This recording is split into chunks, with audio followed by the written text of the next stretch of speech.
Hey, what's up? It's your girl L Beasley, and I'm with my girl Shavana. Hey. Hey, and I know they probably a little irritated with us because they why are we just now getting this video for 7:15? So sorry it's late, but we had a busy week last week. We had a busy weekend. We had Indy 500. For you guys that don't know, it's like a big, huge race weekend. Down there in Indy, absolutely. Lauren did a great job getting a lot of footage. Thank you. Which you can see on our website, hot963.com. Yeah. Absolutely. And then it was just a busy week in the sense of just build up to the weekend for Indy 500. And then on top of that, we just say Indy 500. 7:15 was so good. We had to keep kind of watching it. Yeah, that's the real truth is we just kept watching. Yeah, we just kept watching. But we did have Indy 500. Yeah, we did have Indy 500, but we just wanted to keep watching it and really just keep paying attention. Just to make sure we didn't miss anything. Absolutely, because there was a lot of great content in that episode. And I think a reason, that was is partly because of the great PLL debut of Troy and Bellisario. Heck yes. I was so proud of her. This felt very different compared to the other PLL and episodes. You can tell. You can. And you can just tell by the girls' movements, their expressions. I want more. I do too. And I think the thing that was so dope about it, we've commended Troy on this before, but I've always said, all the girls, the entire cast is talented. This is a very underrated television TV cast. And I've only been able to say that about a number of shows over the years. But nevertheless, for me, we've always commended Troy on being able to bring out this raw, amazing emotion out of herself as Spencer. And I felt like for the first time, I felt like I got that almost out of everybody. I felt it from Emily. I saw a different tone of emotion I've never seen from Emily. Sasha, who I love, has always been great. Gave me another level of emotion. Janelle as Mona, Ashley Benson as Hannah gave me a number of emotion. Even Ezra and Arya. Arya and Lucy Hale. That scene was very what we needed. Yes, it was. We'll get into it a little bit more, but you can definitely tell. Even the scene with Paige and Allie. Congratulations, girl. Yeah, congratulations. She did an amazing job, and it was great to see. They did a behind the scenes thing they showed, on social media before the actual episode. And it was just so great to see all of her castmates just kind of be like, we were excited. She came in truly prepared with way more than we ever thought. And then on top of that, for certain people like Janelle Parrish, who plays Mona, to basically be like, I've always respected her as an actress, but now I respect her even more as a director. You have somebody like Ashley Benson, who has been around some pretty good directors over the years. For her to very young. Yeah, and she is able to walk away and say, hey, you know what? Literally, Troy Bellisario is one of my favorite directors now. And I think that says a lot about Troy. So again, we have to salute Troy, who gave us a phenomenal episode. I just wish we could have got more Troy Bellisario. Another thing is, I guess one of my favorite scenes, I had so many, but the interaction the liars had with other characters, and my favorite one is Hannah and Mona. Absolutely. Speaking of Hannah, as you mentioned, that was one of our favorite scenes, I loved it. Absolutely. I loved it because we always loved the complexity and the banter of their relationship. Even before she was A or revealed as A, and then definitely after she Because she was like, oh my God, if I didn't invite you to my party, you would have never got hit by the car. You hit her with exactly. But you loved it. Yeah, exactly. And I think what I love about the scene is it constantly proves the point that there will always be a friendship bond between the two, despite all that they have done to each other, and particularly all that Mona has done to Hannah. But nevertheless, there will also always be a love there, and we know that Mona does care for Hannah. She's gonna go to jail for her. Exactly. Even Janelle has said, the thing that constantly keeps Mona keep coming back and coming back and coming back is her relationship with Hannah. I think she wants to be genuinely accepted by the girls as a whole, but at the end of the day, it starts with the one girl who did give her friendship in the very beginning when they were loser Mona. Yeah, exactly, which is Hannah. They helped each other evolve kind of into the kindred spirits that they are today. I think at the end of the day, the reason Hannah is the way she is partly because of Mona, and the reason Mona is because of Hannah in some way. So I think that was dope. And then it was just great to see Janelle Parrish again, who I love, just get excited about this game in the sense of it's beautiful. It was like she was in love with it. Like you said, the night comes out, she's cut her. She's like, that's amazing. Okay, I kind of like this. Yes. And I love that scene. I know there was a line for you. Oh my gosh, when she was like, why have a dollhouse when you can just make your whole town the dollhouse? I was like, That was Girl, a that good is line. amazing. That was This a good A line. is completely different. Completely. Because different. like she still has her dolls. Yeah, she still Yeah. has the dolls, and she's turned And she- Rosewood literally into the dollhouse. Into the dollhouse. And I think And a Lisa- game. Yeah, exactly. And I love that line because it led to a line with Mona when Hannah tries to persuade her and say, well, because you're so in love with this game and Yeah. you seem to understand at least a little bit of how this A thinks, I want you to help me, help us, you know, kind of beat the game and whatnot. And Mona has this moment where we don't necessarily expect her from her, which is no. And I she can't. freaks out. And she's like, no. And this is the first time in a while that I feel like I've genuinely seen fear. We saw it in the dollhouse Yeah. with CC and things like that. But Which I didn't know if that was real fear at the time. I think at the time I felt it was, but just because we didn't know what had been done to her down there Yeah. for so many months. So I always kind of felt, I think that was the last time I really felt like I saw Yeah, fear. like she looked legit scared yes. in this, and at that particular moment in the scene.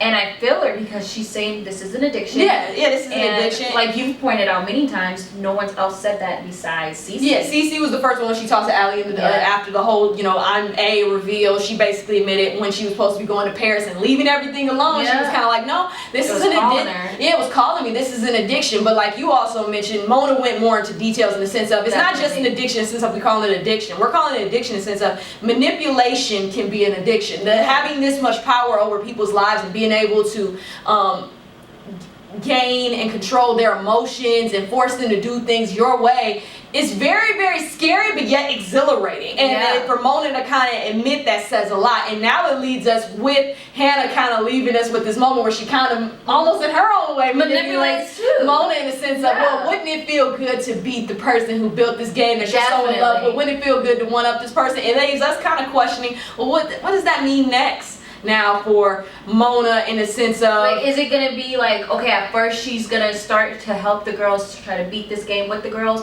or does she completely save herself and go rogue? exactly, because we really don't know Mona. And Janelle Perry said at Paley Fest, you know, that's really supposed to be the main thing with Mona. You really don't know. She could flirt and be seduced by the dark side, but then at the same time, she could stay true to this new, more so good girl Mona who wants to help out the liars and most importantly help out Hannah, who is still her best friend. Right. So I think it's going to be interesting to see just kind of where this goes, and depending on how it ends for Mona, because we've talked about she could go rogue and end up dying anyway. She could be a sacrificial lamb, so And to speak, die. and die protecting one of the liars, and then she could get her happy moment in the sun and go off into the sunset. So I think for us it depends on if she goes rogue and she dies, or if she ends up being a sacrificial lamb. How would Hannah feel looking back possibly at this conversation, saying, Like, wow, would I you- brought her back into this? There's gonna be a little guilt if something bad actually happens to Mona because of the game.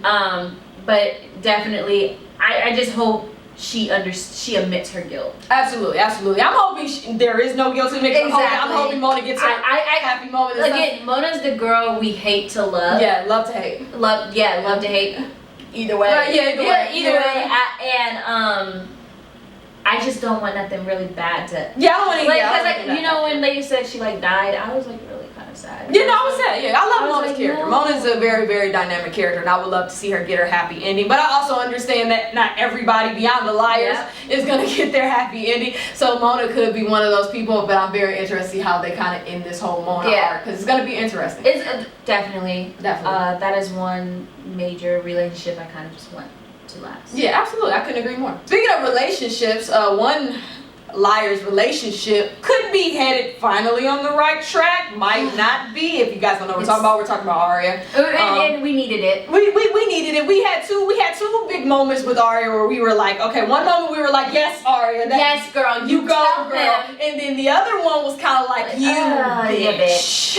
Like, Love what, it. dang it, Aria. And I'm pretty sure we're going to have a couple more moments as this season continues. Definitely. But nevertheless, the good moment for sure with Aria came with confronting Ezra finally. Because we've said constantly, we understand both sides or both point of views. We understand for Ezra this is extremely difficult. This was the woman you were in a long-term relationship with. We're speaking of Nicole. Nicole, Get it. absolutely. We understand you loved Nicole at one point. You thought she was dead. That was out of your control. And yeah, okay, I understand you gotta go see her, make sure she's good. But Aria is right in the sense of, okay, look, I've been very patient. I've been very understanding. As much as it's been killing me, I've been very understanding, letting you go to New York. This woman showed up in our house again. I know that's not your fault because you didn't even know she was gone. Her parents didn't know she was gone. But just look at from my point point of view, and it kind of leaves me in limbo, and it makes me wonder if she had been alive, would we even still be together? All those doubts and insecurities come up, and I've been very understanding, and now I feel like you're abusing it again. Yes. And it's kind of like, okay, Ezra, you got to make a choice. Right, and like when he was like, yeah, I'm going to go to New York, and she's like, I don't want you to go. Like, you need to stay. And I'm like, yo,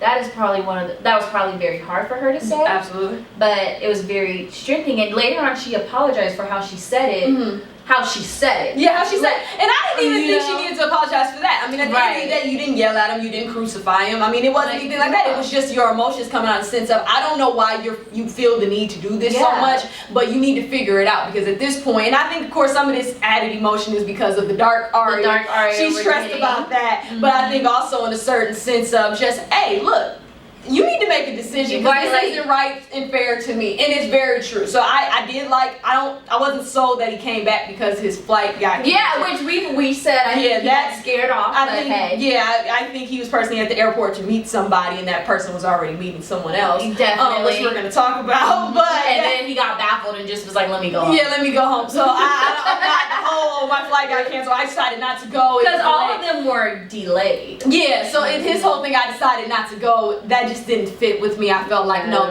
this is maybe a little different reason you're staying, and I'm interested what that reason is. But he did stay, so maybe we'll see Ezra possibly get back on track, maybe not. But I don't think they're gonna get back on track until we get Dark Arya on track, or get rid of her in general. Because Dark Arya, we finally get our little glimpse. She gets, sent a little mission from herself, really.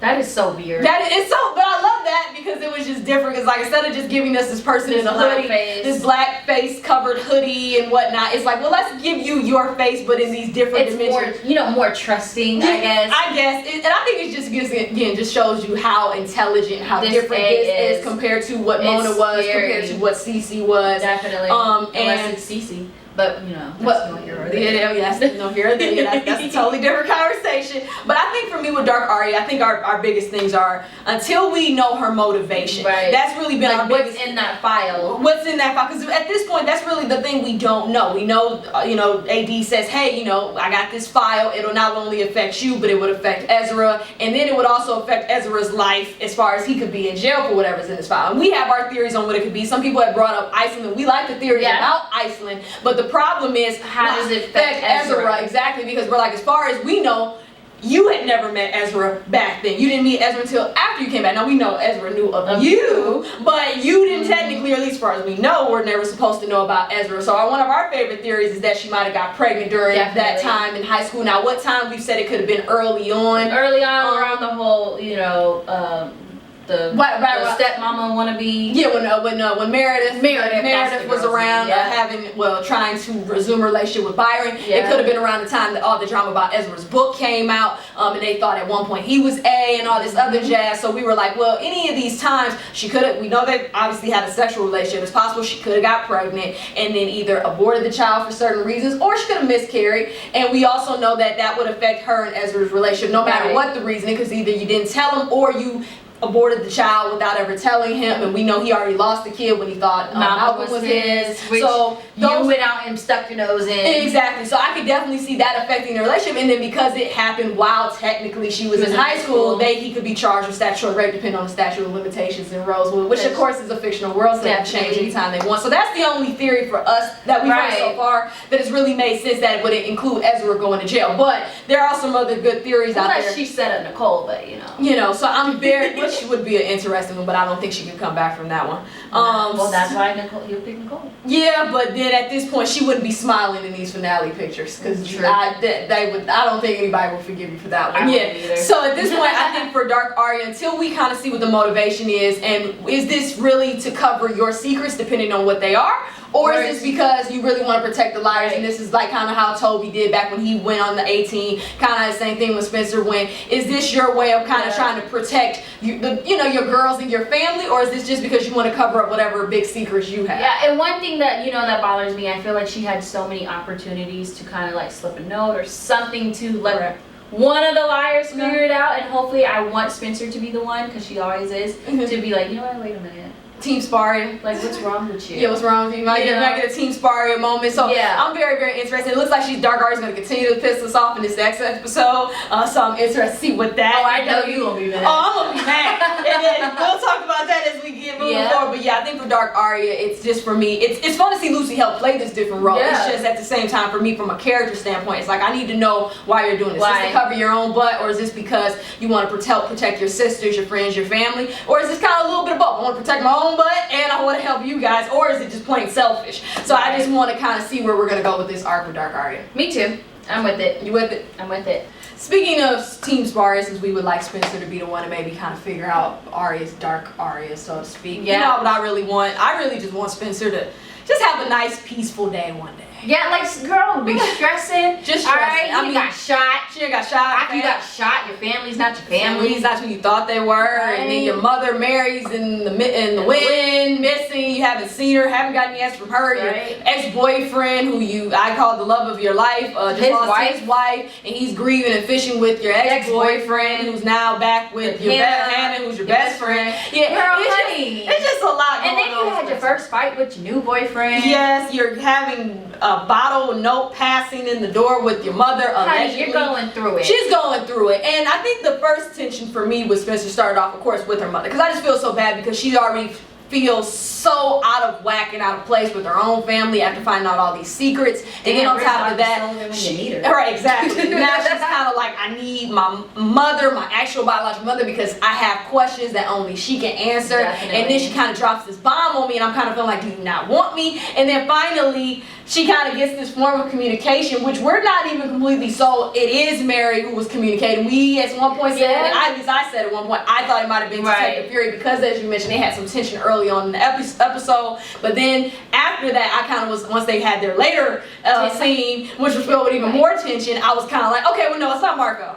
So then I was like, well, maybe it is Mary. But I was like, it could also be AD, you know, could be Lucas, could be people we're not even thinking about. You know, so and it's just what's so very twisted about it is like all she wants to know is what's going on. Yeah, she just wants to talk to her mother, and she doesn't want, like. And I feel like with Spencer, I don't think she wants to like accuse her. Of no, she just wants to talk to her mother. I think she wants to understand that where she's coming from, and it was just really cool how they did the whole message in a bottle. I just like that part. Oh no, I loved it. I thought it was very different. I thought it was very obviously old school, like, you know, literally old school, writing these hand notes and just literally put them in a bottle and just like, hey, this is how we're gonna communicate. But because she did not get that moment, I felt like again they just put Spencer back in limbo and feeling confused. And then to add insult to injury, because you have these two tense scenes with Marco, who you're trying to build a relationship. Yeah, Sparko, you're trying to build a relationship with Marco. And first you have this scene at the early part of the episode where you're bringing him some donuts. You're coming there partly because you want to see him, and also because you want to find out some information about Rollins/Archer's death, because you know he's been sent a finger that is Archer's.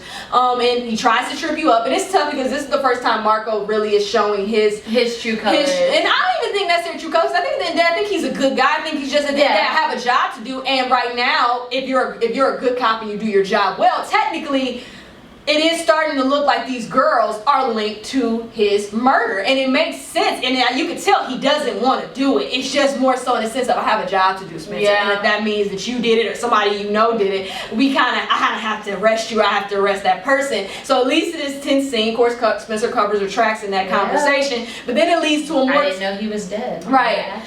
Exactly. I was like, okay, Spencer, but then she had to point that out. It leads to this more tension-filled scene. Now, when she thinks she's meeting Mary doesn't show up necessarily on time. She might have been in the wind watching possibly. But nevertheless, Marco shows up, says he followed her, confirming our suspicions that he was not the one sending the notes. But it leads, more importantly, beyond him just saying, you know, all my theories constantly keep leading back to you and your friends. The more so big revelation of that conversation was the fact that Spencer made a mistake and signed her name. I mean, not signed her name, made a mistake and used Rollins' credit card, or Archer's credit card, whatever name you want to use, and signed her name on the receipt. When she was at Rally, it's the same night they buried, Hannah killed Archer by running him over accidentally, and then they buried Archer and all this other jazz. And we already knew that they had a plan in place. Everybody had things that they needed to do. When they brought up the credit card, I was like, Lauren, I don't get it. Yeah. and what we've learned from a nice sneak peek for 7/16 is that she used his credit card by mistake, and because she was drunk, she signed her name. So it's now kind of left her in a situation where now she looks like she would be the number one culprit to have murdered Rollins / Archer, because like she said, at this point they already saw me use the credit card. They have me on surveillance. We can't say it was Rollins. They have me on surveillance using his credit card. They just can't see his name on the credit card. So now they have to do is match up the credit card number with the one I use, and then they see I signed my name. Marco was there, obviously, because that's when they had their little elevator trice. So now it just kind of leaves Spencer kind of like in limbo and kind of concerned, because her thing is, now I look like the number one suspect. Right. So I'm interested to see how this is going to affect the liars and what they're going to do to possibly kind of get her out of this situation or help her. So I'm definitely interested to see that. And then I think I'm also interested to see what's going on with Spencer and Ren. Because we go from this tense Marco scene to Spencer and Ren at the airport. And we've said since the scene came up, was it Spencer? Was it Spencer? Now, we're a big fan of the twin theory being AD, particularly and I want it to be. Particularly Spencer's twin. We have a couple of twin theories, and we'll do a video on that one day soon. But we are a big fan of Spencer having a twin, and that twin being AD this entire time. So, if we're still sticking with that theory, it could have been AD, Spencer's twin. Right. Or it could have been, in my other favorite theory, is that it could be Melissa. Because at this point, that is to me the only other connection that makes sense at this point, with Ren being involved now. And because that conversation was tense, which just you gotta really pay attention, because I definitely missed it. I missed it the first time when I went. I think maybe the 6th time I watched. Yes, I said the 6th time I watched. The 6th time I watched, I just particularly focused in on there. She pulls me out the studio. She's like, "Hey, you gotta watch this," because she says, "Stop calling me." Yeah, she said, "Stop calling me." I was like, first, did you notice they were arguing? Like, this was not friendly banter. Like, haha. Yeah, no. This is like, no, they look tense. I think that was part of the reason Ezra even came over there in the first place, because he sees that it looks tense. And then he tried to like walk away real quick. Yeah, exactly. So that was a totally different thing. And then on top of that, it was, I saw the words get mouth, "Stop calling me." At least it looks like, again, I'm not a lip reader, so it could have been bad lip reading, but it looks like she said, "Stop calling me." And I'm kind of like, but for one, has Spencer and Ren really been keeping in touch at this point? Because we have no reason to think that they have. The last time really they were even linked was back when she went to London to go do the whole Oxford interview and everything like that. They saw each other. Yeah, we know he's been mentioned a couple times. I think maybe after that with Melissa, because we know Melissa and Ren had kind of, reconnected at one point, but even then they never got officially married. So it was just always kind of like, it made more sense for it to be a Melissa. Right. Dressed up as Spencer, or wearing that Spencer mask, more so than it being Spencer herself. Or it makes sense for it to be the twin. And we've said 1,000 times, we think Ren is definitely linked, definitely linked to AD. We definitely think Ren is linked to AD. I don't think he's gonna be AD. I think Melissa has a better chance of being AD. But if she isn't AD, I think, again, just like Ren, she's linked to AD. So I don't know if it was Spencer. Might have been. I just personally felt between the conversation, the tenseness. Then again, like, why would Spencer meet him? Right. Wait. What is the layover? Yeah. What is the point of that? Again, why is the conversation tense? If it is Spencer, why has Ren been calling you? Right. And then another thing is, you said that almost all the flights shows delayed flights. Yeah, all the flights. And none showed canceled or anything like that. So you gotta pay attention. Yeah, so it was a lot of different moments in that scene, including even when Ezra came up, and that just because he looked really shook. He looked shook. Ren looked shook. It looked more towards Ren. Yeah. And like you mentioned, he was even kind of like, Ren was taken back a little. Yeah, especially was like, "Hey, come join us." Yeah, come join us, have a drink. It was kind of like, "You crazy? Like, why would we invite him over?" So it kind of just left us tense, not only about Spencer and Ren, because again, I'm not sure if that's Spencer. So it left us tense about Spencer and Ren, and then it left us tense about Ren and Ezra, because it's kind of like, well, do you two know each other? We don't know it. Did you have some fun in Hollis? Yeah, so I kind of just left me kind of like, literally like, where are we going with this? But I think, of course, we're going to get those answers. It's just going to be over the next 5 or so episodes. But it definitely was an interesting scene. It just made me feel bad for Spencer, because I'm just like, Spencer, you just can't catch a break here. At all. At all. At all. That poor Tink Tink. That poor Tink Tink. We love you, Spencer. We do. We love you, Spencer. We just need you to get back with Toby. Oh.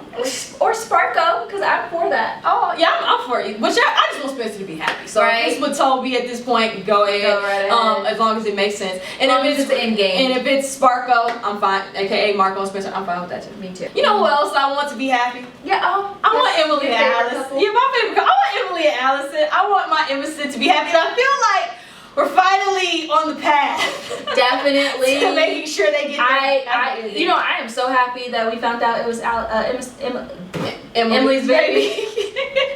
Because they got so many names. They got so many names. Yeah, they do. No, but for me, this was a great episode in general. I felt for not just Emerson, but also for Paige to be kind of written out. Because let's talk Paige. Because after the kids, me and you, we've never been Paley fans. I wasn't a Paley fan. We've never been big Paige fans. I like Lindsay Shaw as an actress, but I've just never been like, oh, I'm Paige. That's my favorite that's my girl. Yeah, we are Toby fans. At one point, we were Caleb fans. We've been Lucas fans. We've been Mona fans. But it's just like, I never felt that way with Paige. It was I always felt like she was just there. I never felt like she was just there. I just never was just like gung ho for their relationship. Because for me, I always loved Emily with Maya. Still miss Maya. Still miss Bianca Lawson. And I've always liked her dynamic relationship with Allie. And Allie like, bitch, what's up? She better not, because I would be like, girl, where the hell you been? Right? Nevertheless, with Paige though, because we didn't necessarily like the way that they got back together, because it was a little corny and cheesy with the whole bike ride. And I felt a little rushed. And I felt it was a little rushed. Right. The other thing that was frustrating was, kind of in a certain sense, how are you going to write her out? And for me, it was nice for it just to be Paige kind of just really coming to terms and saying, you know what, as much as I would love for us to be the happy ending and be in game, I understand that we're not going to be. Definitely. And not because we don't love each other. It's just because maybe it's not meant to be. And that's why I love her line when Emily says, we can make this work. Blah, blah, blah, blah, and certain things, and then she's just kind of like, I don't think somebody wants this to work out. And not necessarily saying AD, just saying the sense of, I finally am just going with fate. It's not meant for us to be in game. And I love her just being like, I love you. I've learned so much by loving you. But I also understand that you and Allie will always have a connection, and this baby now increases that affection and that relationship, and it changes everything. And I'm okay with saying I'm not okay with that. I know you want to make it work, but it's not going to. So this is what I'm going to do. I'm going to let you go be free. Yeah. And I'm going to let you go follow your heart. And I think, again, that is what true love is supposed to be. It was no different when Spencer, when she went to go see Toby, when he was supposed to be leaving for Maine with Yvonne. I didn't like her necessarily asking for a kiss, but I loved her just saying,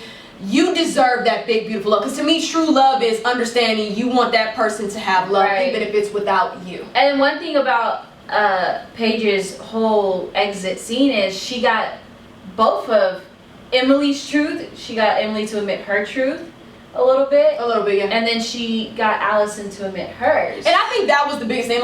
Some people didn't like it because they were like, I would prefer Allison to figure this out with Emily. But for me, what I liked about it was, again, showed the growth of not just Paige, but also Allison in this moment, in the sense of Paige saying, and I don't think she went for her own closure. I think like she got her closure because she wanted to make sure Allie did love Emily. Right. But I think it was also, I want to know, because at the end of the day, I know Emily loves you. Right. And I want confirmation for Emily, because if you don't love her, then Emily is going to be hurt in some way. So I think at this point it was also confirmation. I'm trying to make sure that the woman I love, even though we're not going to be together in the end, I'm trying to make sure she gets her happy ending. Is loved. And even if it's with you, I want to make sure. And I love that, because I think that's what it was more so about. And I liked how she gently challenged Allison. She didn't make her, didn't push her. It was just, be honest with yourself. I know for somebody like you, because of all what you've had to go through and how you were in the beginning, and because of all the shit you've had to go throughout your entire life, honesty